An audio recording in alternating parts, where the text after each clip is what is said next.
Assalamualaikum warahmatullahi wabarakatuh. Selamat pagi, siang, sore, dan malam. Salam sejahtera untuk kita semuanya. Perkenalkan, nama saya Hairunisa Anandita Safira dengan NIM 290 dari kelas G dengan mata kuliah Teori Komunikasi. Pada kesempatan kali ini, saya akan menjelaskan mengenai teori adaptasi antar budaya atau Intercultural Adaptation Theory. Origin of teori adaptasi antar budaya. Teori adaptasi antar budaya merupakan satu kesatuan yang dibalut bersamaan dengan teori lintas budaya.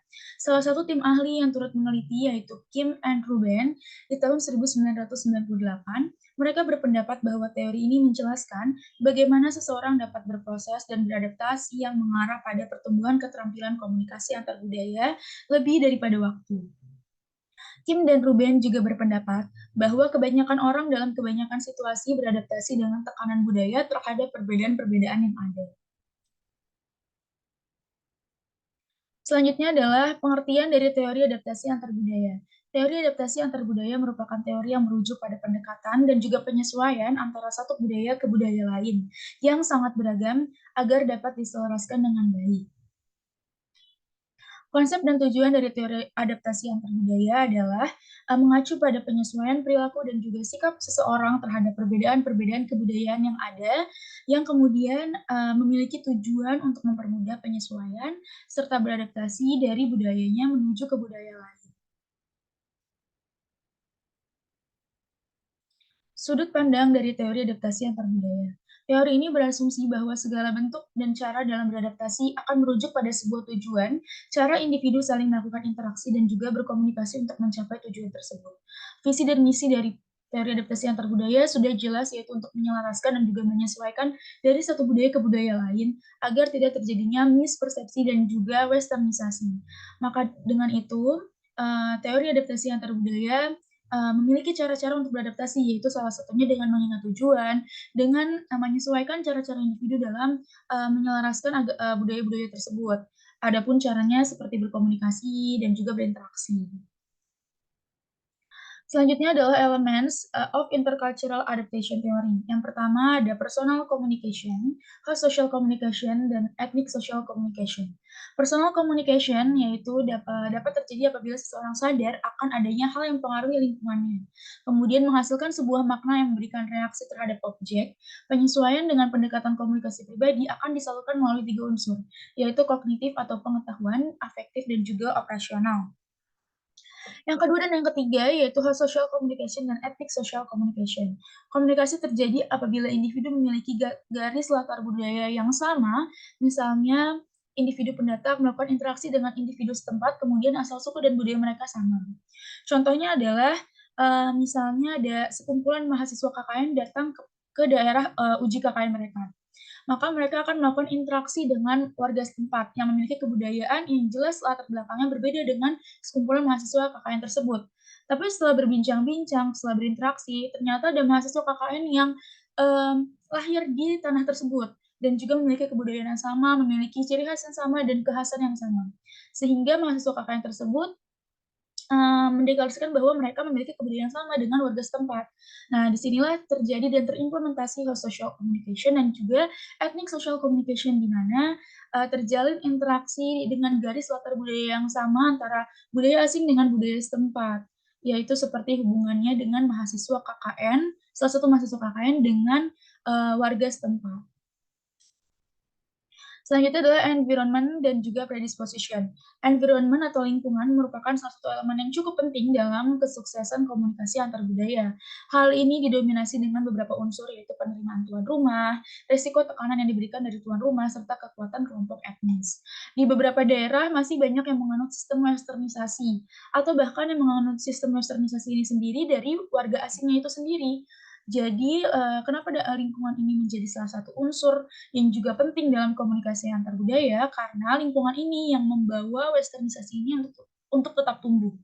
Jadi, lingkungan sendiri harus tetap kita kelola agar tidak terjadinya westernisasi baik dari kebudayaan kita maupun kebudayaan asing, sehingga dari kebudayaan asing dengan kebudayaan kita dapat melakukan interaksi yang efektif tanpa harus adanya pendominasian. antara satu budaya dengan budaya lain. Kemudian yang keempat adalah predisposition, yaitu kecenderungan merujuk pada kondisi pribadi pendatang apabila mereka telah berada di dalam kebudayaan setempat, karakter latar belakang yang mereka miliki sebelum bergabung kepada kebudayaan setempat. Kemudian keseluruhan unsur akan berkolaborasi sehingga menghasilkan potensi adaptasi bagi individu pendatang. Jadi kecenderungan ataupun ketergantungan antara budaya pendatang kepada budaya setempat akan adanya interaksi dan juga komunikasi. Hal ini dapat mendorong adanya kecenderungan di mana individu pendatang akan lebih mudah berinteraksi, akan lebih nyaman berinteraksi, dan juga terciptanya penyesuaian yang lebih cepat. Selanjutnya adalah dampak dari teori adaptasi antar budaya. Ada 3, yang pertama peningkatan fungsi kebugaran, di mana keadaan atau kondisi pendatang telah berhasil sinkronisasi antara respon internal dengan output yang ia harapkan pada lingkungan barunya atau dapat disebut sebagai perceptual mutuality. Jadi teman-teman yang mungkin, beradaptasi dengan, budaya lain, akan mendapatkan fungsi kebugaran, di mana mereka merasa bahwa, oh, dalam melakukan penyesuaian kebudayaan ini sangat cepat dan juga dapat diterima dengan baik, output mereka juga output yang mereka keluarkan juga sangat baik, sehingga, peningkatan fungsi kebugaran ini terjadi dalam diri pendatang maupun diri asing. Yang kedua adalah kesehatan fisiologis. Aspek ini merujuk kepada keadaan emosional individu pendatang. Emosional ini nggak hanya marah-marah, tapi juga ada rasa kenyamanan, ada rasa penerimaan, ada rasa kebahagiaan. Namun di negatifnya mungkin ada rasa dia masih belum bisa beradaptasi sehingga bisa jadi kesal, bisa jadi marah, atau bisa jadi merasa tidak suka dengan budaya asing atau budaya setempat. Karena mereka merasa bahwa budaya mereka tidak sesuai dengan budaya yang telah ia bawa gitu ya. Adapun identitas antar budaya, di mana aspek ini menjelaskan mengenai identitas budaya asli yang mulai memudar dan hilang keistimewaan serta kekhasannya. Sementara budaya dari diri pendatang justru semakin kuat dan dominan di lingkungan setempat. Saya mungkin bisa menarik contoh atau implementasi yang baru-baru ini terjadi menurut pengamatan saya, yaitu seperti fenomena Halloween di Indonesia. Banyak sekali pemuda-pemudi Indonesia yang mengikuti fenomena Halloween dan merayakannya bersama-sama dengan teman-temannya. Mereka juga terlihat sangat senang, sangat, nyaman dengan kostum-kostum Halloween yang mereka, gunakan pada saat acara Halloween tersebut. Tapi mereka lupa bahwa acara Halloween ini berdekatan bahkan dengan minggu yang sama, kalau nggak salah dengan, peringatan Hari Sumpah Pemuda Indonesia. Namun, yang saya lihat tidak tidak ada satupun atau bisa dibilang mungkin minoritas dari pemuda Indonesia yang merayakan Sumpah Pemuda. Hal ini sangat miris yang saya lihat karena, mmm, fenomena ini dapat, merujuk pada kehilangan atau punahnya identitas, budaya Indonesia ketika bercampur dengan budaya luar daerah. Justru budaya asing yang datang ke Indonesia lebih cepat merajalela daripada budaya-budaya Indonesia yang memang sudah tercipta dari dulu.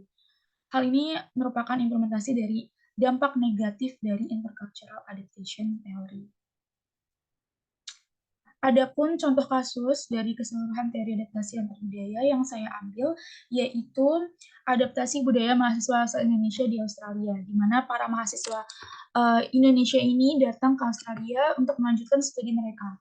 Pada kesempatannya pasti mereka mulai interaksi dengan, warga setempat, sebagai bentuk penghormatan, sebagai bentuk, cara mereka beradaptasi, antar budaya mereka agar mereka dapat menyesuaikan keseharian mereka ke depannya.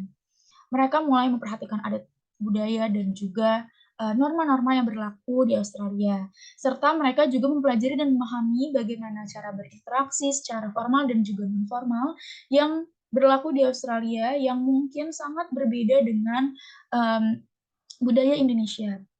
Atas hal-hal tersebut yang telah terjadi, dapat disimpulkan bahwa warga Indonesia atau mahasiswa asal Indonesia ini telah melakukan teori adaptasi antar budaya dengan, warga Australia, di mana, telah terjadinya sinkronisasi, telah terjadinya penyesuaian dan juga output yang mereka, keluarkan sama halnya dengan ekspektasi yang mereka harapkan.